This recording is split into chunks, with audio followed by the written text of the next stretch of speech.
Right, but Mir साहब you already know वो एक इलेक्टेड गवर्नमेंट थी, आप निगरां हुकूमत है। आपको लगता है कि निगरां हुकूमत का ये मैंडेट था कि वो इस किस्म के फैसले करे? मुझे लगता नहीं है, लेकिन ये निगरान हुकूमत का मैंडेट है। निगरान हुकूमत और इलेक्टेड हुकूमत में डे टू डे वर्किंग जब चलानी होती है तो आप के पास हर वो इख्तियार मौजूद होता है जो किसी इलेक्टेड गवर्नमेंट के पास होता है। और आइन में कहीं ये नहीं लिखा कि निगरान हुकूमत ये इख्तियार इस्तेमाल नहीं कर सकती, इसीलिए इस इख्तियार को इस्तेमाल किया गया।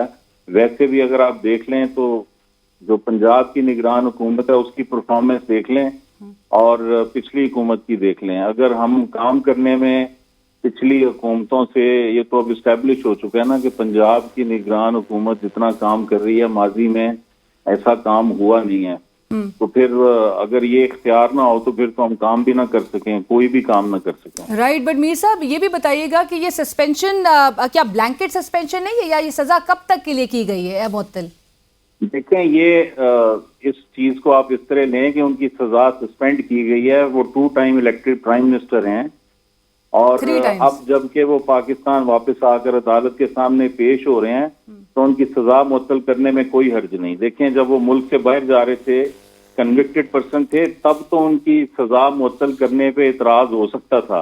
अब जब वो वापस आके सरेंडर कर चुके हैं तो मुअत्तल करने में सजा कोई हर्ज इसलिए नहीं है कि ये सस्पेंशन है।